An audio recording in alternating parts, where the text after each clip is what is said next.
Team Castle came about in 1990. It was a team loosely based on the old Warminster Winter League team, and Richard Shave, who lived in Shaftesbury at the time, invited myself and Wayne Nippard to join the team. We'd been fishing for Christchurch in the Winter League and the Hants, Wilts and Dorset League, and this new team, which was named after a pub, the Castle Inn, I think it was called, in Westbury in Wiltshire, would be called Team Castle.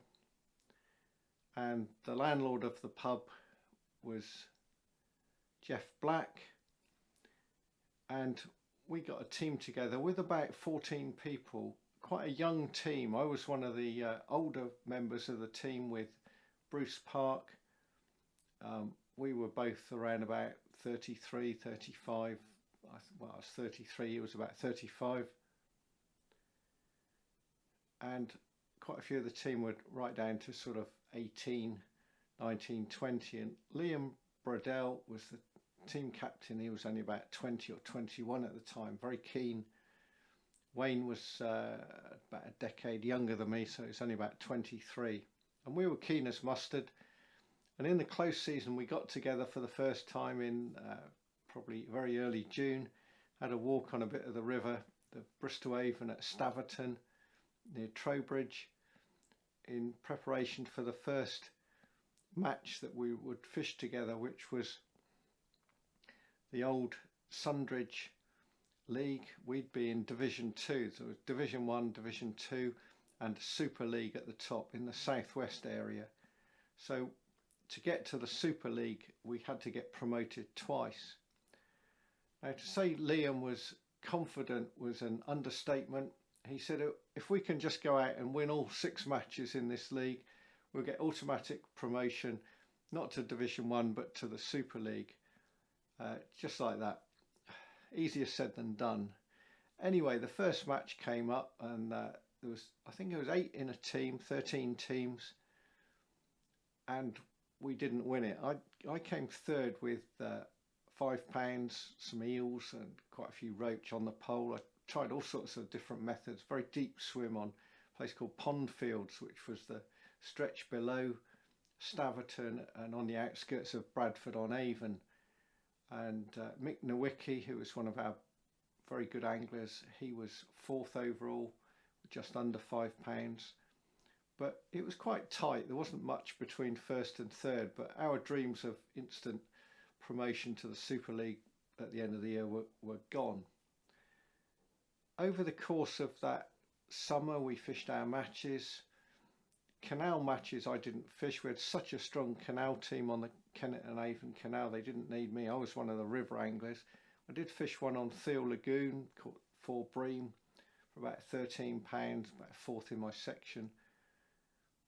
And then we came down to the final match, which was going to be on the Thames at Longworth, which is near Newbridge, upstream of Newbridge, the upper Thames.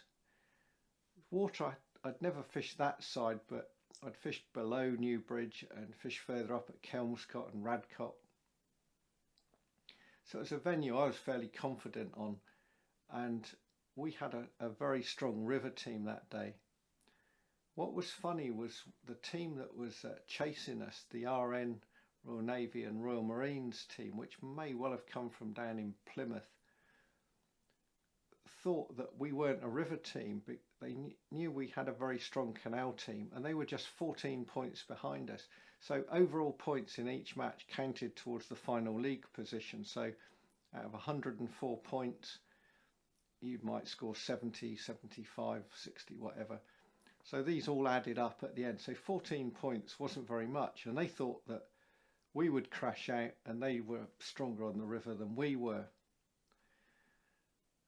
They were about to get a lesson.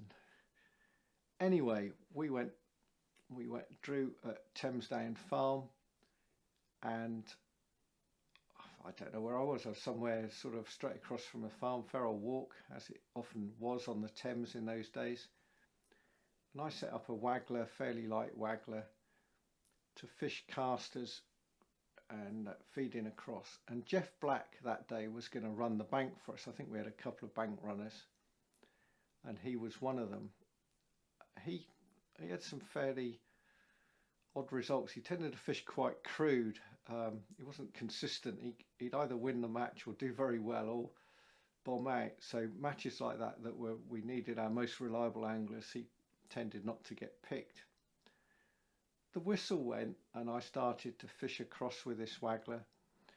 And with casters and waggler fishing, you need to get a feel for the swim. You need to just make little adjustments on shotting and depth just to get it right, and you need to be patient with it.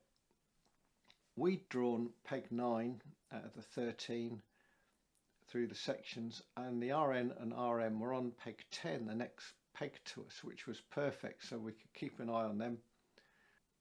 The angler next to me set up a whip, something like a 4 metre whip, and he started to get 1 or 2 bleak quite slowly, not 3 a minute or anything, but 1 every 2 or 3 minutes. And in the first 15 minutes, Jeff was sat right next to me, and he was in my ear hole. He's got a bleak. Oh, he's got another bleak, and I haven't had a bite yet. Oh, he's got another bleak, and I'm thinking, this is a patience game. I've got 5 hours, going to build this swim up properly and get a good weight from it.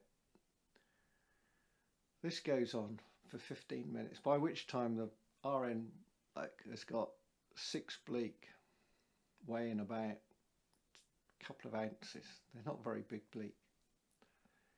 I got my first roach. I netted it. It was about 4 ounces or so. On the next 5 casts, I had another 5 roach. At which point I looked round to Jeff. I said, how many bleaks he got again? The bloke had got about 8 or 9 bleak. He was now panicking. I'd got 1.5 pounds a roach, and suddenly his 7 or 8 bleak for 3 ounces didn't look very good. He hadn't fed a swim further out, and it all looked a bit pear-shaped. There weren't enough bleak there in that swim, in that area, to put a bleak weight.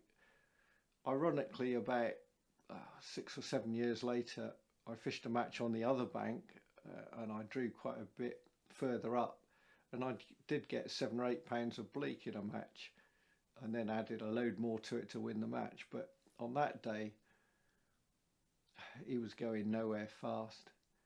I continued to fish the match, and the swim built nicely.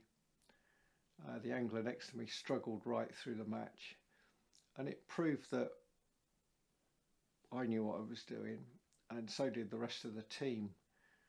2 of our anglers had got double figures. I'd got over £7. We'd won, I think, Wayne and probably Liam. We'd won our sections. I think Richard Shave did well. He had about £4 of roach and perch and gudgeon. We'd beaten the team next to us pretty thoroughly, and we won on the day with a very good result, and we ended up with another 25 points lead over the Royal Navy and Royal Marines. So it was a good lesson to me in being confident in what you're doing. When you know what you're doing, and I did, and I think the rest of the team did, don't be put off by what's going on at the next peg in the first 10 minutes. If they're pulling out 3 pound bream, maybe worry a bit, but when they're pulling out a few little bits and you're building a swim to catch proper fish, then it's far more important to concentrate on what you're doing. Jeff was flapping away in my ear hole, and I almost sort of wished, just leave me alone. I'm confident. I know what I'm doing. I'm fishing well. They'll come. It will happen. And I was almost fishing an empty, almost like having an empty peg below me, because there was no feed going over there at the peg downstream. So I was drawing up fish. I didn't just get roach, I got little chub and probably little perch, dace, possibly the odd gudgeon and stuff like that. But it was a good result, and we won the league. And the following year we went up to Division 1 and we won that as well, and ended up in the Super League. This has only been a short match memories. I hope you've enjoyed it, and until next time, it's goodbye for now.